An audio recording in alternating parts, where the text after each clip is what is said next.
બજારમાં મળતો કેરીનો તૈયાર રસ ખાતા પહેલા 100 વખત વિચાર કરજો। માર્કેટમાં મળતો કેરીનો રસ સડેલી કેરીઓમાંથી બનાવાતો હોવાનો પર્દાફાશ મહેસાણામાં થયો છે। મહેસાણામાં કેરીના રસ માટે સડેલી કેરીનો ઉપયોગ કરાતો હતો। શોભાસણ ગામ નજીક સકર ડેરીમાં ફૂડ વિભાગે દરોડા પાડ્યા। 990 કિલો સડેલી કેરીનો જથ્થો અને 170 કિલો અખાદ્ય કેરીનો રસ જપ્ત કરી લેવાયો છે।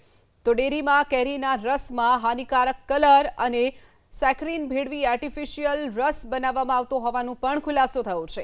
ઉનાળાની ઋતુમાં લોકો કેરીના રસની મજા માણતા હોય છે, ત્યારે નફાખોરીના ચક્કરમાં લોકોના સ્વાસ્થ્ય સાથે ચેડા કરતા તત્વો સામે ફૂડ એન્ડ ડ્રગ વિભાગે લાલ આંખ કરી છે। મહેસાણા જિલ્લાના શોભાસણ ગામમાં આવેલી જાણીતી સકર ડેરી પર ફૂડ વિભાગે અચાનકથી દરોડા પાડ્યા। મોટા પાયે અખાદ્ય સામગ્રીનો પર્દાફાશ કરતા સ્થાનિક વેપારીઓમાં ખળભળાટ મચી ગયો છે। આ ઉપરાંત ડેરીમાંથી લેવામાં આવેલ વિવિધ શંકાસ્પદ સેમ્પલને વધુ તપાસ માટે લેબમાં મોકલી અપાઈ અને આગળની કાયદેસરની કાર્યવાહી હાથ ધરવામાં આવી છે।